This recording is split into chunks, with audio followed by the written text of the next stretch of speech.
Hi, I'm Erica with WTI, and there's a reason why Agatha Christie is known as the Queen of Mystery, and Ordeal by Innocence is no exception. This psychological thriller will have you on the edge of your seat the whole time you're reading it. So this book is about Jacko Argyle, who was sent to prison for a crime he didn't commit, and he ends up dying in prison before his innocence can be proven. So you get to follow the family and Dr. Calgary as they try to figure out who the actual criminal is.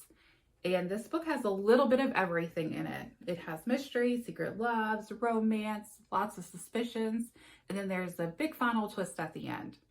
Another thing I appreciate about this paperback is in the front, it has Agatha Christie's collection of books. So it has all of her standalone novels, as well as the different series she's wrote, which I love when books add this in because it helps me decide which book I want to read next, especially if I really like the author. Ordeal by Innocence is a great cozy mystery you won't be able to put down. So give Agatha Christie a chance by reading Ordeal by Innocence. I know you'll enjoy it, and that's my point of view.